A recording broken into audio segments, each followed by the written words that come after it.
Hey everybody, what's going on? We're back with another champ guide. Today we're going to be talking about the Tree Sorcerer. Shout out to Lindsay for the request on the Tree Sorcerer guide. We're going to talk about this unit today. If you see any other units in my box that you know that I have direct experience with, that you would like me to make a video specifically on, please let me know in the comments. I'm more than happy to take requests on stuff like this. So again, I appreciate that. Let's go ahead and jump into it and talk about the Tree Sorcerer. The Tree Sorcerer is kind of an interesting, kind of a unique unit, and sort of has one job. There's really one thing that you're going to want to do with this unit, so we're going to talk about how to prepare the unit for that and some things to keep in mind, because there are some mistakes that you can make that can be pretty detrimental to this unit. So let's talk a little bit about the skills first, and then we'll go on to actual usage. We have a stun on the A1. We have an AoE silence on the A2, which thankfully doesn't need any skill ups for effect rate, right? There's no chance to proc, so this is one of those that as long as you have the accuracy, it will land. It can be very handy. It can be a nice follow-up to the A3, which is remove all buffs and debuffs on both allies and enemies, and increases the action bar of all allies by 30%. This effect cannot be resisted. That is sort of the big kicker, and what makes this unit so unique and interesting to have. So basically, what you're looking to do with this unit is initiate a fight. So you want to go first, or we'll talk a little bit more about that in a second, but ideally you want to go first. And what this is designed to do basically is get rid of all of the shield and zeal that the enemy team is going to have. So basically you're sort of putting everybody on the same playing field. So if you go in with a bunch of zeal, you're also going to remove it. But it's ultimately so that you can set up whatever it is your team is designed to do, which in most cases with this unit will be cleave. This is a very prime cleave setup unit. He's going to get rid of all the immunity, all the shield, and allow your defense breaker to come in and do defense breaks, or allow whatever else is supposed to happen. Maybe you're bookworming and you're not using a defense breaker, but this is the ultimate beginning to a setup because you don't have to consider zeal or shield. That's really the big thing about it, okay? So the or that I alluded to was you could put zeal on this unit and it wouldn't necessarily matter if you got to go first, as long as you didn't get one-shotted, or as long as you didn't also get stripped and controlled and all of those things. Basically, once this unit gets a turn, if your team is tuned and effective, you're probably going to win the fight, okay? Now, one of the things about the Tree Sorcerer is the base speed is low. So you can see we're at plus 98. That's a decently fast set. However, I will not speed contest Dark Pumpkin, because Dark Pumpkin with stacks has a base speed of 119. That's more than a lead. that's more than a speed lead. So even with a 33 speed lead, the Dark Pumpkin basically has that against me. I will not outspeed a Dark Pumpkin in the higher levels. It does not matter how fast I get this unit. In the higher levels, if I'm in the top 100, I will not outspeed a Dark Pumpkin. It's just not good. That's too much to overcome. So this is a unit that you want to be careful about who you try to win the speed battle against. If you feel like, I'll go against most other Tree Sorcerers. If someone else is running a Tree Sorcerer, I feel generally confident I'll win that race, but I won't go against a Pumpkin. I don't really like going against things like where is she? Things like the Music Queen, although she's not so bad.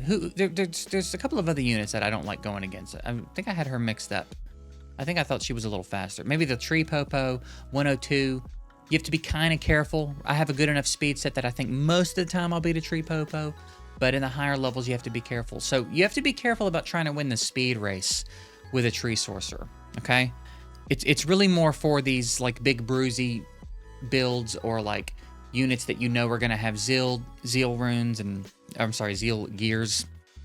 So be careful trying to win the speed race is the first lesson we're going to talk about with this unit. Now, as far as building this unit, all you really need to do is get as much speed as you can. That is really the number one goal, because ultimately, like I said, you want the unit to go first. Now, if you don't have a lot of confidence in the speed, you can implement a Zeal set that could give you a little bit of room to wiggle, but you're still playing a dangerous game because you can get stripped, you can get sniped, you can get all sorts of things can go wrong if you don't go first. So the real objective here is to make this unit go first. So if we look at my gears that I have on this unit, maybe we do it in here, you'll see them a little better. Right, every one of these is going to be pretty high speed. We've got pretty high speed on most of these pieces because it's very important that we go first. So keep that in mind. Now, if you want to try to get some accuracy on as well, like I said, this has been handy a time or two. Ultimately, you don't want to have to rely on this, but every now and then you're not going to get all your kills on the first turn, and this is a nice secondary skill to be able to use to just prevent anybody from doing anything that's super problematic. So I happen to have a little bit of accuracy on mine. It's not enough to be super reliable in the higher end, but I would say if you're not up in Ruby, this is probably enough accuracy to land it reliably. And again, the goal is really to not have to land it super often because you should just be trying to win on turn one. So speed, speed, speed. That's it. Don't worry about the HP. Don't really even worry about the accuracy. Just worry about the speed, because if you don't go first, things are going to start to go south for you. So there's really not a lot else to talk about in the way of how to build this unit.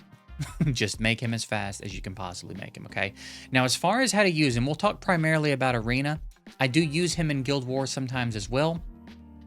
But what I'm going to say about Arena is also going to apply to anywhere else that you would really take him. So let's jump in and find a fight to go after here. And talk about, well, maybe we'll talk about building a team around him first. And then we'll go into the actual usage of him. So you are almost certainly going to want to have a speed lead, because again, you do have a low base speed that you want to try to compensate for. So every little bit helps in this case. So a good speed lead, 25 or 33 if you have them, are going to be pretty necessary to build a cleave around this unit, okay? And I'll say too, there's probably something else to do with him besides cleave, but it's so most of what you're going to be doing with him. That's all I'm really going to be talking about here. You might need a higher level player, someone that's been in the higher ranks of Summoner's War for a while, that has more experience with Tiana, which is who this unit is the equivalent of in this game, or maybe even some, like, you know, Ruby 1 players, or I'm sorry, Ruby 2, Ruby 3 players in this game that maybe have some more obscure takes on how to use this unit. I'm going to just be covering the cleave because I don't have a lot of experience with the unit doing anything other than a cleave, and I don't want to just be talking about stuff I don't know about. So I'm not saying that this is all there is to be done with it, but for the most part, this is what there is to be done with it, okay? So a good speed lead. For me, it is my Dark Music Queen, but it doesn't have to be. It could be Tree Electro. It could be Water Puppet Master. At 6-star, Water Puppet Master has a 25 speed lead, and also a good defense down, a good AoE defense down. So Water Puppet Master could be a great lead if you're on more of a budget, or you don't have one of the Nat 5s that has a really good lead. The Twin Blade, the Fire Twin Blade, has 33% speed, or sorry, 33 speed lead, which is really nice. But I'm struggling to build teams around the Fire Twin Blade right now because I just feel like he's not bringing enough else to the fight on top of the speed lead. So I run with my Music Queen. So 25 should be sufficient. You should be picking your fights kind of carefully anyway. So 25 should be fine. She also happens to be my defense down. So since we're stripping Zeal and Shield, if you're not running a Bookworm offense, you are going to want a defense down to set your damage dealer up. For me, again, that's Dark Music Queen. She gives herself an accuracy bump, and then also does AoE defense down with her A3. So she is very handy for this for me. But again, it could be Water Puppet. If you don't have Dark Music Queen and you have Water Puppet Master, you could run this exact team with Water Puppet Master in this spot, okay? That absolutely is something that you could do. But any speed lead will be fine. If you have a speed lead that doubles up, then great. But anyway, strip here, defense down. This is a little bit of like an insurance for me, and we'll talk a little bit more specifically about that in a second. And then here's the damage, okay? Now, if I wasn't running Water Specialist, I'd probably be looking to run someone that was giving me an attack buff and or a crit buff and or some more turn meter boosting. 30% is pretty substantial, but, you know, I could probably slot a water turtle tank in here, for example. Do I have one that's got gear on it? I do somewhere, yeah. I could do something like this, right? This would also still be fine. So we'd go strip boost, we'd go boost, crit boost, defense down, and then my nuke. But that's basically it. We did another video talking about arena teams where we go into more detail about the cleave. So I'm not going to get too specific about that. In this one, if you want to check that out, I'll card to it up there for like arena team building, for beginner level of arena team building. But this is my team.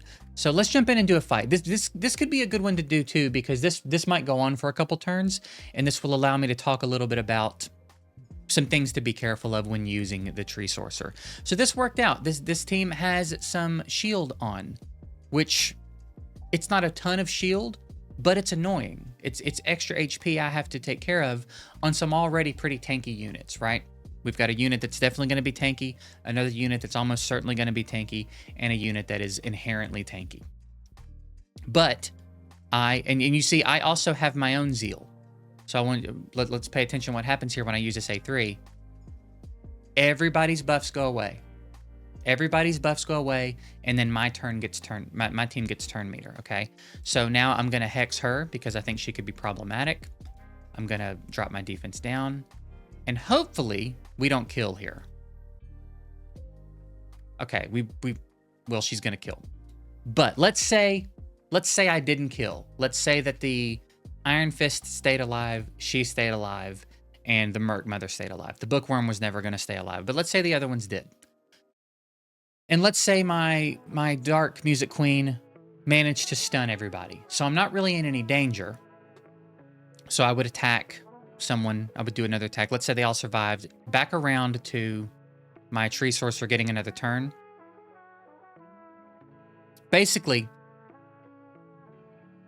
what I'm trying to get at here is if a fight goes on too long, you have to be careful about using this again. Or hitting auto, I should say. Really more so hitting auto. Sometimes there will be a fight that you'll do and you'll think, it's good, they just got to clean it up. And you'll hit auto, and you'll come back, and sometimes I keep saying she because I'm used to this unit being Tiana, just to be clear. The Tree Sorcerer can use that skill at a really bad time. You could have a lot of dots and stuns and defense downs and things loaded up, and Tree Sorcerer could come in behind that and use that A3 and get rid of it all and undo everything you've done, and it might put you in danger, because one of the things about this unit is you're typically going to be running them on a team that is not going to have a lot of sustain, that is not going to be able to put up with a lot of resistance.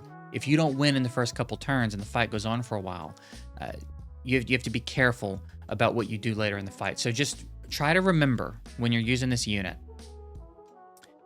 this will remove buffs and debuffs on everybody. Everybody's going to get cleaned off completely. So be mindful of that, because there are times where you could use this at a really bad moment and lose the fight for yourself. It shouldn't happen much. You shouldn't be in that situation much, because again, ideally we're trying to win in the first turn or two with this unit. But sometimes it doesn't go that way. Sometimes something catches you off guard. Someone gets a good revive off. You thought you could nuke a light nurse and maybe you couldn't, and things are going on a little bit longer than it seems like they were supposed to. So just be aware of that A3. But basically, if there's a team that I won't kill on the first turn, here, let's try this one, because this is a good example of like one that could have some zeal and shield and could be kind of problematic, and that we won't kill on the first turn. So they don't, but I'm going to go ahead and do it anyway, just to give myself the boost. I'm going to hex her because she's very annoying. We're going to drop our defense downs. And there. So here's an example of a team that's like, it's pretty tanky and kind of annoying. We have a couple of annoying passives, 3 annoying passives, and another scary unit here. So now what I can do, I'm not going to be able to land it here, but I can come in and hopefully not glance on Fire Nurse. And at least keep her from using that A2 straight out of the gate. You know what I mean? So this is a trick. We might lose this one. I don't know if I would have tried to cleave this one under normal circumstances, but here we are. All right, it worked out for us anyway. But you see the silence kept her from using the A2, which the A2 isn't as scary anymore since the nerf. But you get the idea. You see the utility in it, right? If it was someone that, let's say it was a light bookworm, for example, and I didn't get the stun, but I get the silence, I keep the light bookworm from cleansing and doing all kinds of things that are going to be really annoying for me, okay? So it's a really nice follow-up skill for when you're not able to get those kills on the first turn. So that's pretty much it. The big notes, the big takeaways, if we summarize, are get as much speed on this unit as you can absolutely swing, because the faster the better. Be very careful about who you try to speed contest. I would say don't ever try to speed contest the Dark Pumpkin. Be very careful about trying to speed contest Tree Popo and things like that. I guess the Queens, you can flip the coin. They have a little bit more base speed than you with the Tree Sorcerer, so it's just how you're feeling about your set. But be careful about who you're speed contesting, and then be careful about when you use that A3 if a fight's been going on for a while, because and be careful about hitting auto when you think it's all good, because it might not be all good. You know what I mean? But that's pretty much it. Kind of a simple unit in the fact that, like, it's for most of us, it's going to have one job to do, and it's really just going to be a matter of, can we make the unit fast enough to do that one job reliably and consistently. So also, you don't really need to skill it up. In my opinion, this unit does not really need skill ups. There's no effect rate coming on the A2. There is a cooldown here, but it's not really a mid-fight skill in most cases. In very specific situations, it could be nice. Maybe you're able to get some stuns off the rest of your team or something. But again, if the fight's gone on that long, things have gone pretty bad anyway. So I don't think that you should bother really skilling this unit up, in my opinion. I won't skill this unit up for a very long time if I ever decide to at all. So that's another quick note on it. But that's it. I hope that this was helpful. I hope this gives you a little bit of direction and what to do with your Tree Sorcerer if you've been struggling to figure that out. And again, if you see anybody in my roster that you feel like you would like a video specifically on, I would be more than happy to take requests. So that's it. I'm going to get out of here. I hope it was helpful. Appreciate you guys watching. I'll see you later.